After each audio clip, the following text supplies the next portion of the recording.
কারণ জম্মু কাশ্মীর বা পাক অধিকৃত কাশ্মীর অশান্ত হওয়ার ছবিটা আজ নতুন নয়, কিন্তু যেভাবে জঙ্গি হামলা চালানো হয়েছে, যেভাবে তালিকা তৈরি করে পোশাক খুলে ধর্ম নিশ্চিত করবার চেষ্টা হয়েছে এবং খুন করা হয়েছে চোখের সামনে, পরিবার প্রিয়জনের সামনে, তা গোটা দেশ ফুঁসছে এই ঘটনার পর। এবং এর পরবর্তীতে ভারতের পদক্ষেপ কতটা করা, কূটনৈতিকের পাশাপাশি সামরিক আঘাত, প্রত্যেকটা নিয়েই প্রশ্ন এই মুহূর্তে আরও অনেক বাড়ছে। সত্যজিৎ। দীপ্তাংশবাবু, প্রথম আপনাকে একটা আপডেট দিয়ে রাখবো যে নিশ্চিতভাবে আপনি জানেন যে কিছু আগেই পাকিস্তানের যে অফিসিয়াল এক্স হ্যান্ডেল সেটাকে ভারত সরকার নয়াদিল্লি নিষিদ্ধ করেছে দেশে। তাদের কোনো অফিসিয়াল মেসেজ আমাদের প্রয়োজন নেই, অর্থাৎ ডিপ্লোম্যাটিক প্রসেসে একটা একটা করে পার্ট অফ করছি পাকিস্তানের সঙ্গে, যার ইঙ্গিতটা মারাত্মক। কিন্তু আরও একটি বিষয় যে আরব সাগরে আইএনএস বিক্রান্ত এবং এই যে রণবাহী তরী যা বা যে সিবিজি ক্যারিয়ার ব্যাটেল গ্রুপ, তাদের সক্রিয়তা বিভিন্ন স্যাটেলাইট পিকচারের মাধ্যমে আসছে।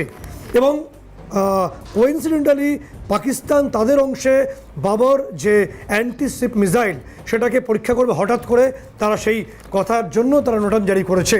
ফলে দুয়ে দুয়ে চার হচ্ছে। আক্রমণটা ঠিক কীভাবে হতে পারে সেই আশঙ্কা কি পাকিস্তান ভুগছে?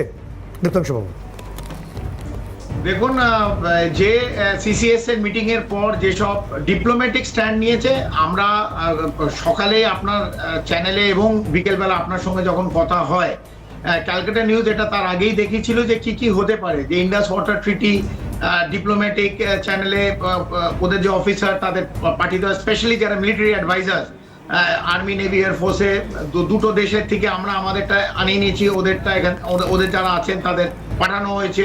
ভিসা রেস্ট্রিকশন যারা আছেন তাদের দেশে ফেরোতে হবে 48 ঘন্টা, যাদের সার্ক ভিসা আছে তাদের 1 মে অবধি সময় দিয়েছে। এগুলো সমস্ত সেরিমোনিয়াল, কাস্টমারি। দেখুন, as a Indian, as an x Indian army, আমার কিন্তু মানে দিস আর অল ফাইন। আমি এখানে ওয়ার মঙ্গারিং করতে বসিনি, কিন্তু অ্যাজ অ্যান 140 কোটির মধ্যে আমারও একটা ওপিনিয়ন আছে। We need action on the ground. ওরা বারবার আমাদের লাইন অফ কন্ট্রোল অথবা ইন্টারন্যাশনাল বর্ডারে ঢুকে নন স্টেট একটা দিয়ে আমাদের বারবার আঘাত করবে, অ্যান্ড এটা করেই চলবে। আর ভারতবর্ষ কেন্দ্র, আমরা one of the largest economy বলি, one of the strongest military, এবং আমরা কোনো সময় একবার বালাকোট স্ট্রাইক করব, অথবা কোনো সময় উড়ির পর অথবা পুলওয়ামার পর গ্রাউন্ডে একটা কোথাও অ্যাটাক করেছি, সার্জিক্যাল স্ট্রাইক হয়েছে। So this cannot be the and.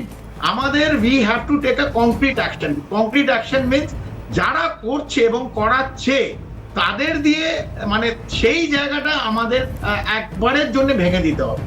এইখানে যিনি করছেন, যার নাম আপনি নিলেন, তার নাম হচ্ছে জেনারেল আসিম মুনির। আজকের দিনে চিফ অফ আর্মি স্টাফ, যিনি আগে ডিজি আইএসআই ছিলেন, এখন চিফ অফ আর্মি স্টাফ, এবং এই সমস্ত যে ঘটনা ঘটছে তার পেছনের মাথা, প্ল্যানিং এবং handler, execution is all from this chief of army staff Asim. কারণ তার এক্সিস্টেন্স যতক্ষণ না সে কাশ্মীর অথবা ভারত অশান্ত করতে পারবে, এই পাক আর্মি, পাকিস্তান আর্মি, এটা একটা রোগ state, it is a terrorist state. এই যতক্ষণ না আমরা এই রোগ স্টেটটাকে একদম একদম দীপ্তাংশবাবু, আপনি একটু বিরত করছি, তার কারণ আসিম মুনির সেই ব্যক্তি যিনি দুদিন আগেই 14 এপ্রিল ভারত বিরোধী বক্তব্য রেখেছিলেন, ভারতকে ভাগ করার কথা বলেছিলেন, টু নেশন থিওরির কথা উল্লেখ করেছিলেন। আসিম মুনির তো সেই সুতে সলতে তো বহুদিন ধরে পাক দিচ্ছেন। ফলে এখন তিনি যাবেন কোথায়, এই প্রশ্নটা বড়। তিথি, এমন যে গুরুত্বপূর্ণ তথ্য উঠে আসছে, দীপ্তাংশবাবু বলছিলেন যে তথ্য জানাচ্ছিলেন, তিথি।